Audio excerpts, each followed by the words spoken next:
নমস্কার বন্ধুরা, এখন কথা বলবো তুলা রাশির ব্যাপারে 8ই মার্চ থেকে 14ই মার্চের মধ্যে। Libra weekly horoscope. এই সপ্তাহটি তুলা রাশির জাতক জাতিকাদের জন্য ভারসাম্য, সিদ্ধান্ত গ্রহণ এবং নতুন সম্ভাবনার সময়। তুলা রাশির অধিপতি গ্রহ ভেনাস আপনার জীবনে সৌন্দর্য, সম্পর্ক এবং সৃজনশীলতার শক্তি এনে দেবে। পাশাপাশি স্যাটার্ন বাস্তববাদী চিন্তাভাবনা ও দায়িত্ববোধ বাড়াবে। এই সপ্তাহে মন ক্রমান্বয়ে সাথী, বিশাখা, অনুরাধা, জ্যেষ্ঠা, মূলা, পূর্ব অসাধা এবং উত্তর অসাধা নক্ষত্র অতিক্রম করবে, যা প্রতিদিনের মানসিক অবস্থা ও সিদ্ধান্তকে আলাদাভাবে প্রভাবিত করবে। নক্ষত্র ভিত্তিক জ্যোতিষ বিশ্লেষণ। সাথী নক্ষত্রে চন্দ্রের অবস্থান আপনার মন কিছুটা চিন্তাশীল হয়ে উঠতে পারে। ভবিষ্যৎ পরিকল্পনা, আত্মবিশ্লেষণ এবং নতুন লক্ষ্য নির্ধারণের জন্য দিনটি ভালো। বিশাখা নক্ষত্রে চন্দ্র প্রবেশ করলে আত্মবিশ্বাস বাড়বে। গুরুত্বপূর্ণ আলোচনা বা সামাজিক যোগাযোগের মাধ্যমে নতুন সুযোগ আসতে পারে। অনুরাধা নক্ষত্র সহযোগিতা ও বন্ধুত্বের প্রতীক।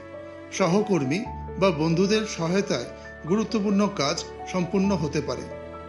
জ্যেষ্ঠা নক্ষত্র নেতৃত্ব গুণ বাড়াবে, তবে অহংকার বা অতিরিক্ত আত্মবিশ্বাস এড়ানো উচিত। মূলা নক্ষত্র জীবনের গভীর পরিবর্তনের ইঙ্গিত দেয়। পুরনো সমস্যা বা দীর্ঘদিনের চিন্তার সমাধান হতে পারে। পূর্ব অসাধা নক্ষত্র আত্মবিশ্বাস এবং সৃজনশীল শক্তি বাড়াবে, তবে নতুন পরিকল্পনা শুরু করার জন্য শুভ দিন।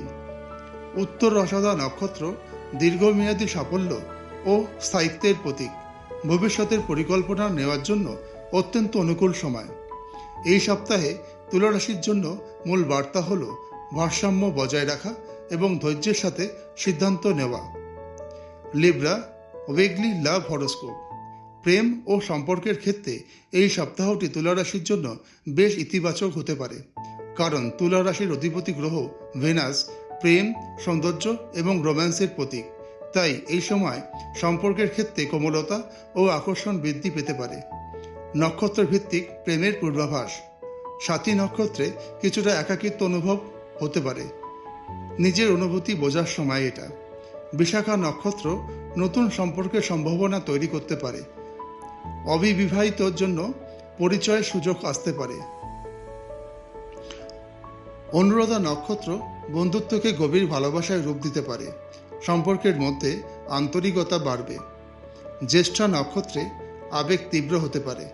অপ্রয়োজনীয় বিতর্ক এড়িয়ে চলা ভালো। মূলা নক্ষত্র পুরনো সমস্যার সমাধান এনে দিতে পারে। সম্পর্ক আরও দৃঢ় হতে পারে। পূর্ব অসাধা নক্ষত্রে রোম্যান্টিক মুহূর্তের সম্ভাবনা প্রবল।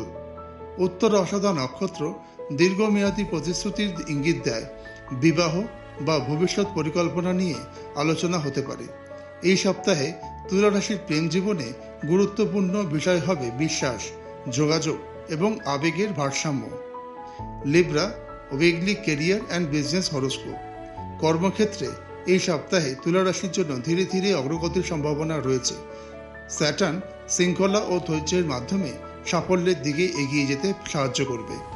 নক্ষত্র ভিত্তিক কর্মজীবনের ইঙ্গিত। 8ই মার্চ পরিকল্পনা ও গবেষণার জন্য অনুকূল দিন। 9ই মার্চ নতুন সুযোগ বা আলোচনা হতে পারে। 10ই মার্চ দলগত কাজে শক্তিশালী করবে। 11ই মার্চ নেতৃত্ব প্রদর্শনের সুযোগ এনে দিতে পারে। 12ই মার্চ কর্মক্ষেত্রে বড় পরিবর্তনের ইঙ্গিত দিতে পারে। 13ই মার্চ নতুন ব্যবসায়িক ধারণা সফল হতে পারে। 14ই মার্চ দীর্ঘমেয়াদী পরিকল্পনা ও স্থিতিশীলতার প্রতীক। ব্যবসায়ীদের জন্য এই সপ্তাহে নতুন গ্রাহক বা নতুন ব্যবসায়িক অংশীদার পাওয়ার সম্ভাবনা রয়েছে। Libra weekly finance horoscope. অর্থনৈতিক দিক থেকে এই সপ্তাহটি তুলা রাশির জন্য মোটামুটি স্থিতিশীল হতে পারে, তবে ব্যয়ের ক্ষেত্রে সতর্ক থাকা জরুরি। এই সপ্তাহে তুলা রাশির জন্য গুরুত্বপূর্ণ বিষয় হল অর্থনৈতিক ভারসাম্য এবং পরিকল্পিত সঞ্চয়। Libra weekly health horoscope. স্বাস্থ্যের ক্ষেত্রে এই সপ্তাহে মোটামুটি ভালো থাকবে, তবে মানসিক চাপ নিয়ন্ত্রণ করা জরুরি। বিশ্রাম ও মানসিক শান্তির দিকে মনোযোগ দিন। অতিরিক্ত কাজের চাপ এবং বিশ্রামের মধ্যে সামঞ্জস্য বজায় রাখুন। তুলা রাশির সারাংশ এক নজরে। সপ্তাহটি তুলা রাশির জন্য সম্পর্ক, কর্মজীবন এবং আর্থিক পরিকল্পনার ক্ষেত্রে গুরুত্বপূর্ণ হতে পারে। চন্দ্রের নক্ষত্র ভ্রমণ এবং ভেনাস ও স্যাটার্ন এর প্রভাব আপনাকে ভারসাম্য বজায় রেখে সঠিক সিদ্ধান্ত নিতে সাহায্য করবে। আপনারা সবাই ভালো থাকবেন। দেখা হবে আবার নেক্সট ভিডিওতে। চ্যানেলটিকে সাবস্ক্রাইব এবং লাইক করে পাশে থাকবেন। নমস্কার।